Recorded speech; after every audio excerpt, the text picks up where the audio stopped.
Bacula Enterprise Edition to the rescue. Bonjour et bienvenue sur notre nouvelle vidéo de la version d'essai de Bacula Entreprise.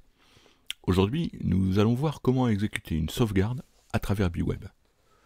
Nous sommes sur la page d'accueil de B-Web, juste après avoir installé la version entreprise de test de Bacula. À partir de là, nous cliquons sur Jobs, puis Defined Jobs, ce qui nous amène sur la fenêtre de sélection des jobs. Dans le menu déroulant, nous trouvons tous les jobs définis sur ce directoire. Nous constatons que les noms donnés aux jobs sont très parlants. Ce qui est sauvegardé et où, le tout dans le nom même du job. Cette méthodologie évite aux utilisateurs toute éventuelle confusion. Pour ce scénario, nous allons prendre le job Linux All Files to Dedupe, qui prend tous les fichiers d'une machine Linux et les sauvegarde sur un stockage déduplicant. C'est une illustration parfaite de la sauvegarde d'un grand nombre de fichiers et de la mise en œuvre de la déduplication. L'étape suivante est un aperçu de ce qui va se passer.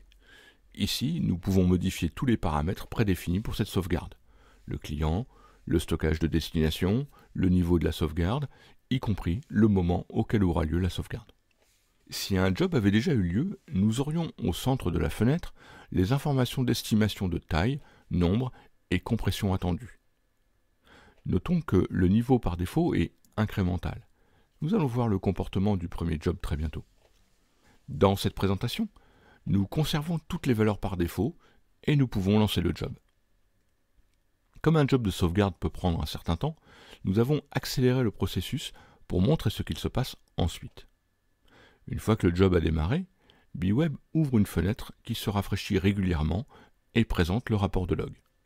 Comme c'est la première fois qu'il est exécuté, nous constatons que le job est automatiquement converti en full. Nous avons ici toutes les informations concernant l'avancement du job. Le fichier en cours de sauvegarde, le nombre de fichiers déjà sauvegardés, la taille globale ou encore la vitesse. Quand le job est terminé, B-Web présente le rapport complet du job qui inclut toutes les informations utiles comme les volumes utilisés, la vitesse, la durée totale, les ratios de compression et déduplication, etc.